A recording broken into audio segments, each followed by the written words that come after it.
আজকে ক্লাসে আমরা ঝুঁকি এবং মুনাফার হার অধ্যায়ের খুবই গুরুত্বপূর্ণ একটি বিষয় নিয়ে আলোচনা করব।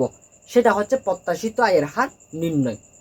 প্রত্যাশিত আয়ের হার নির্ণয়ের একটা সূত্র রয়েছে, সেটা হচ্ছে ই আর। এটা হচ্ছে প্রত্যাশিত আয়ের হার ইকুয়াল টু আর এফ যোগ আর এম বিয়োগ আর এফ ইন্টু বিটা, অর্থাৎ ই আর।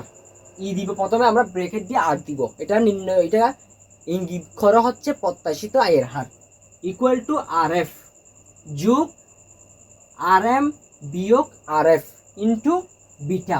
এখানে আর এফ হচ্ছে ঝুঁকিমুক্ত আয়ের হার। আর এফ হচ্ছে ঝুঁকিমুক্ত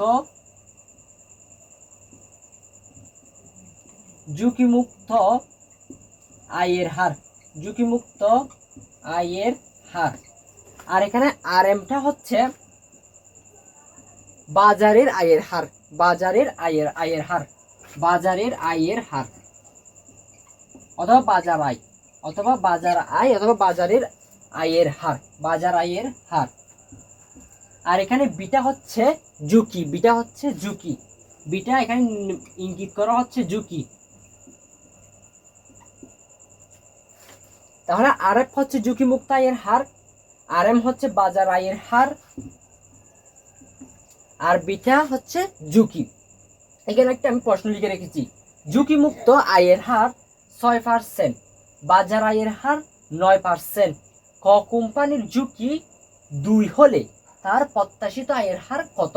অর্থাৎ এখানে বাজার আয়ের হার, ঝুঁকিমুক্ত আয়ের হার, ঝুঁকিমুক্ত আয়ের হার দেওয়া আছে 6%, ঝুঁকিমুক্ত আয়ের হার দেওয়া আছে 6%। অর্থাৎ এখানে আর একটা দেওয়া আছে আমাদের হচ্ছে 6%, আর বাজার আয়ের হার দেওয়া আছে 9%, অর্থাৎ আর এম দেওয়া আছে 9%। আর ঝুঁকি, খ কোম্পানির ঝুঁকি বিটা দেওয়া আছে 2, বিটা দেওয়া আছে 2। এখন আমরা যদি মানগুলো এখানে বসাই, তাহলে মানগুলো এখানে আমরা বসাই ই আর আর এফ। আর এফ হচ্ছে ঝুঁকিমুক্ত আয়ের হার, কত? 6%, 6 যোগ আর এম অর্থাৎ বাজার আয়ের হার, বাজার আয়ের হার হচ্ছে এখানে 9%, তাহলে 9 বিয়োগ আর এফ, আর এফ হচ্ছে এখানে 6 ইন্টু বিটা, বিটা হচ্ছে কত? 2, বিটা হচ্ছে 2। তাহলে এদিকে 6 যোগ 9 থেকে যদি 6 চলে যায়, তাহলে এদিকে আর থাকবে হচ্ছে আমাদের 3, আর থাকবে হচ্ছে 3, 3 এর সাথে গুণ হবে 2, 3 এর সাথে গুণ হবে আমাদের 2।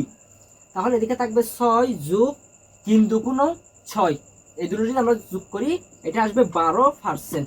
তাহলে আমাদের প্রত্যাশিত আয়ের হার হচ্ছে এখানে 12%।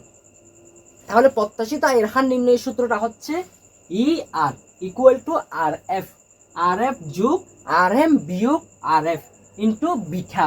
আর এফটা হচ্ছে ঝুঁকিমুক্ত আয়ের হার, আর এফ আর এমটা হচ্ছে বাজার আয়ের হার, আর বিটা হচ্ছে ঝুঁকি।